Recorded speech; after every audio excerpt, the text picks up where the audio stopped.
မကောင်းတာနဲ့ကောင်းတာဆိုတာဒီမကောင်းတဲ့သဘောတွေဆိုတာ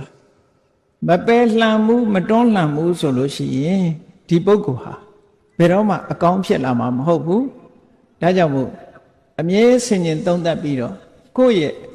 အနေအထားစိတ်နေသဘောထားတွေကိုဆင်ញင်သုံးသပ်နေဖို့လိုအပ်တယ်ပေါ့ငါဟာဟိနာဓိမုတ်တိကအောက်တန်းကြတဲ့အတွေးတွေအောက်တန်းကြတဲ့စိတ်ဆန္ဒတွေရှိနေတာလားကလျာဏဓိမုတ်တကောင်းမြတ်တဲ့အတွေးတွေကောင်းမြတ်တဲ့ဆန္ဒတွေရှိနေတဲ့ပုဂ္ဂိုလ်လားလို့ဆိုတာကိုယ့်ကိုယ်ဆင်ញင်သုံးသပ်ပြီးတော့အဖြေရှာရဆင်ញင်သုံးသပ်လိုက်တာနဲ့အဖြေဆိုတာထွက်လာဟိနာဓိမုတ်တိကအောက်တန်းကြတဲ့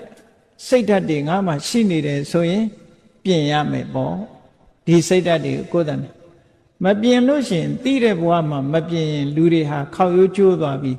တန်တရားမှာဇယိုက်ဆိုးတွေနဲ့ပဲသွားတာဒါကသေးသေးချာချာစဉ်းစားကြည့်နော်